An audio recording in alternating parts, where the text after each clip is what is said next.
بہت تفصیل سے کلام ہو جاتا ہے، صرف ایک روایت بیان کرتا ہوں۔ ایک دن میرے آقا صلی اللہ علیہ وسلم اپنے گھر سے باہر تشریف لے جاتے ہیں، مدینہ المنورہ کے مضافات میں سیر کے لیے جاتے ہیں۔ اچانک دیکھتے ہیں ایک قافلے نے پڑاؤ کیا ہوا ہے، وہ قافلہ ان کے پاس اونٹ ہے۔ میرے آقا صلی اللہ علیہ وسلم کو عرب کا ایک سرخ اونٹ بہت پسند آیا۔ میرے آقا صلی اللہ علیہ وسلم نے ارشاد فرمایا میں اس اونٹ کو خریدنا چاہتا ہوں۔ قافلے کا سردار وہاں موجود تھا، انہوں نے کہا لے جائیے، خریدیے۔ میرے آقا صلی اللہ علیہ وآلہ وسلم نے ارشاد فرمایا دیکھو میں سیر کے لیے آیا تھا، اونٹ خریدنے کے لیے تو نہیں آیا تھا، یہ میرا مقصد نہیں تھا، میں فقط سیر کے لیے آیا تھا۔ تمہارا اونٹ نظر آیا، مجھے پسند آیا۔ ارے ناز کرتے ہیں ہم، کیا عظیم اونٹ ہے وہ جو آقا کو پسند آ گیا، جو آقا کو پسند آ گیا۔ میرے آقا نے ارشاد فرمایا میں اسے خریدنا چاہتا ہوں لیکن اس وقت میرے پاس قیمت نہیں ہے، میرے پاس قیمت نہیں ہے، میں جاؤں گا گھر جا کر واپس قیمت ادا کر دوں گا۔ وہ دیکھ رہے ہیں میرے آقا صلی اللہ علیہ وسلم کو، آقا جا رہے ہیں، آقا وہاں سے تشریف لے جاتے ہیں۔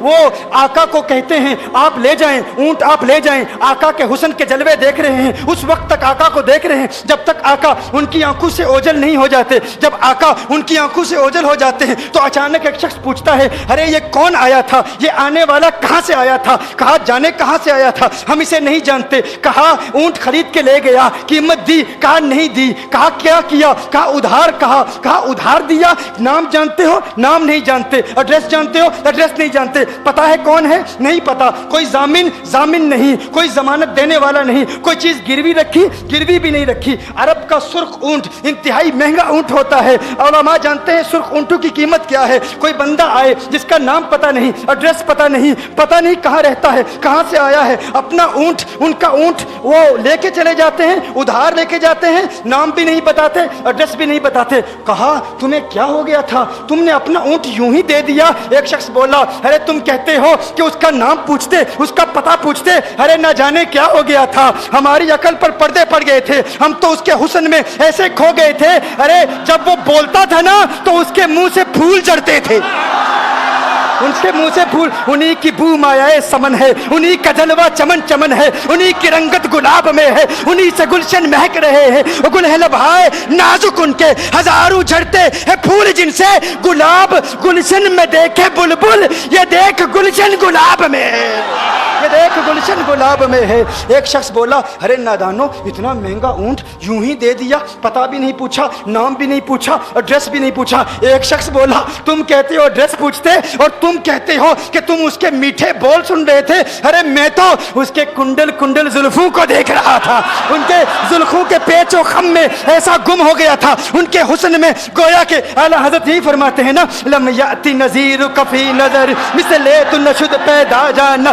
جگراج کو تاج تو رے سرسو ہے تجھ کو شہید و سرا جانا، انفی اتش و سخا کا اتم ہے گیسو پاک ہے ابر کرو، ہے گیسو پاک ہے ابر کرو، برسن ہار رم جم دو بوند ادھر بھی گرا جانا، انفی اتشن و سخا کا اتم۔ اور ایک پنجابی شاعر نے کہا مکھ چند بدر شاہ شانی مت چمکے لاٹھ نورانی، کالی زلفت اک مستانی، مخمور عقیل مدبریا۔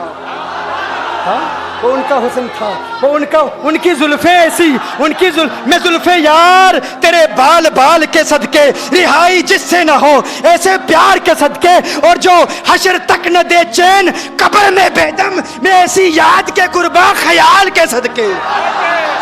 یہ ان کا حسن، دل میں جگر میں آنکھ میں بس تو ہی تو رہے، دل میں جگر میں آنکھ میں بس تو ہی تو رہے، اس کے سوا نہ دل میں کوئی آرزو رہے، اس اہتمام میں شوق میں سجدے کروں ادا، تیرا خیال آئے تو دل باوضو رہے، اور جنت میرے نصیب کی وائز کو بخش دے، میرے کفن میں گیس ہوئے جانا کی بو رہے،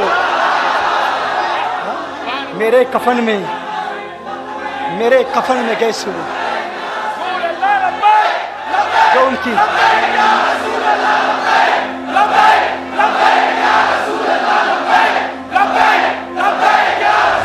جو ان کی زلفوں کے اسیر ہو جاتے ہیں، جو ان کی زلفوں کو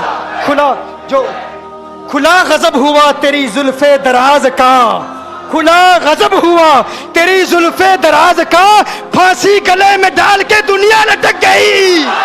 یہ ان کے زلفوں کا اثر ہے, لوگ قربان ہو جاتے ہیں, اپنی جان مارتے ہیں. آقا آپ کی کنڈل والی زلفیں ایسی ہیں, ہمیں کہاں یاد رہی قیمت کتنی ہے, نام کیا ہے, علاقہ کون سا ہے, شہر کون سا ہے. ابھی کلام ہو ہی رہا تھا, ایک شخص نے کہا ارے نادانو کیا کیا, اونٹ دے دیا, نام بھی نہیں پوچھا, پتہ بھی نہیں پوچھا. ایک شخص بولا ارے وہ تو ان کے میٹھے بولوں میں کھو گیا تھا, یہ تو کنڈل والی زلفوں میں کھو گیا تھا. لیکن تم جانتے ہو میں کیا دیکھتا تھا. کہا کیا دیکھتے تھے. کہا ان کے لبوں پر جب تبسم کی کھلکھلاہٹ ہوتی, جب مسکراہٹ ہوتی, ان کے دانتوں کی چمک دیکھ رہا تھا. وہ مسکراتے تھے, ان کا نور مجھے سامنے والے پہاڑوں پہ نظر آتا تھا, سامنے والے پہاڑوں پہ نظر. مازاق کا کجلا نین بھرے, وہ شمس کا بٹنا مکھ پہ ملے, ہے میم کا گھونگٹ چہرے تلے, وہ عرش کا تارا آوت ہے, یاسی کی چمک ہے دانتن میں, تاہا کا کرشمہ آنکھن میں, والفجر کا جلوہ گالن میں, وہ رب کا پیارا آوت ہے,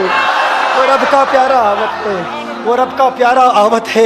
ایک شخص نے کہا ارے تم تو ان کے دانتوں کی چمک کو دیکھتے تھے, ان کی مسکراہٹ کو دیکھتے تھے, اور مجھ سے پوچھتے ہو کہ میں نام پوچھتا, پتہ پوچھتا.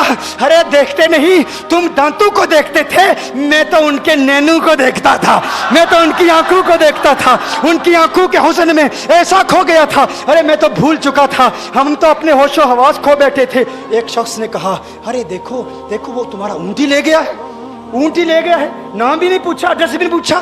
کلام میں یہ تاثر دیا گویا کہ اونٹ چوری ہو گیا ہے. اچانک خیمے سے ایک عورت کی آواز آتی ہے, خیمے سے ایک عورت کی آواز آتی ہے. وہ کہتی ہے خبردار انا دامنۃ لثمن جبنکم. ایک عورت کہتی ہے خبردار کوئی یہ نہ کہے اونٹ چوری ہو گیا ہے, میں ضمانت دیتی ہوں تمہارے اونٹ کی قیمت کی, اگر قیمت ادا نہ کی تو میں کروں گی, میں ضمانت دیتی ہوں, میں ضامن ہوں. کہا شکر ہے کوئی تو جانتا ہے اس کو, شکر ہے کوئی تو اس کو جانتا ہے, کوئی تو پہچانتا ہے, کوئی اور ضامن نہیں تھا, ضمانت دینے والا نہیں تھا, شکر ہے تم جانتی ہو. کہا نہیں جانتی تو میں بھی نہیں ہوں, کون ہے مجھے بھی نہیں پتا کون ہے. کہا پھر ضمانت کاہے کی, کیوں ضمانت دے رہی ہو. اس نے کہا ہوا یہ کہ جب وہ تم سے باتیں کر رہا تھا نا تو خیمے کی اوٹ سے میں نے اس کا حسین چہرہ دیکھ لیا.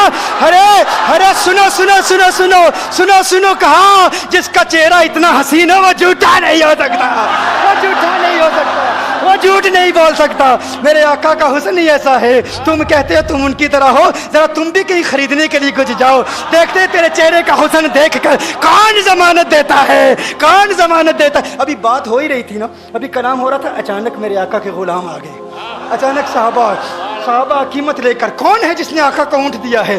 یہ ضیافت کے لیے چند کھجوریں بھی لے لو, کھجوریں بھی رکھ لو, اور یہ قیمت بتاؤ. انہوں نے کہا قیمت, اب قیمت کو چھوڑو, اب سودے کو چھوڑو. کیوں؟ اب ہمارا سودا بازار مصطفیٰ میں ہو چکا, اب ہمارا ارے قیمت کو بھول جاؤ, قیمت کو چھوڑو, اب ہمارا سودا ہو چکا. ارے کیا ہوا, کیسے؟ کہا بتاؤ وہ سونا تھا کہاں سے, وہ منمونا کہاں سے آیا تھا؟ ارے ہم تو اس کا آنا جانا دیکھ رہے تھے, ہم تو دیکھتے ہی رہ گئے. ایک ماہ عدن, نورانی بدن, نیچی نظریں, سب کی خبریں. ایک ماہ مدن, نورانی بدن, نیچی نظریں, سب کی خبریں. وہ دکھا کے پون, وہ سنا کے سخن, میرا پھونک گیا سب تن من تن, میرا پھونک گیا. کہا وہ سونا تھا کون بتاؤ؟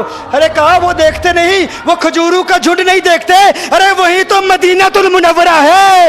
اپنی قسمت پہ ناز کرو, یہ وہی محمد عربی ہے. ارے جن کی عظمتوں کے ترانے دنیا لاپ رہی ہے, تم خوشبخت ہو, تم مدینے کے قریب آ گئے ہو. کہا پھر لے جاؤ. آقا کی بارگاہ میں حاضر ہوئے, وہ سارا قافلہ کلمہ پڑھ کے واپس آ رہا ہے, اور ان کے تیور دیکھنے کے لیے گویا کہ کہہ رہے ہیں یہ ناز یہ انداز ہمارے نہیں ہوتے, یہ ناز یہ انداز ہمارے نہیں ہوتے.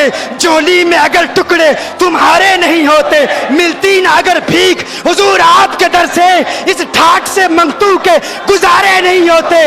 اور بے دامی بک جائیے بازار نبی میں, اس شان کے سودے میں خسارے نہیں ہوتے, شان کے سودے میں خسارے نہیں ہوتے, اس شان کے سودے میں خسارے نہیں ہوتے. بتاؤ آخر تم کس اعتبار سے آقا کی طرح ہو. یہ گفتگو جاری رہی تو صبح ہو جائے گی, فجر ہو جائے گی. میں اتنی مثالیں پیش کروں گا کہ وقت ختم ہو جائے گا, اور پھر ہم کہیں گے کہ ابھی نہ دل کے ارماں ختم ہوئے تھے, غضب ہو گیا کہ سحر ہو گئی.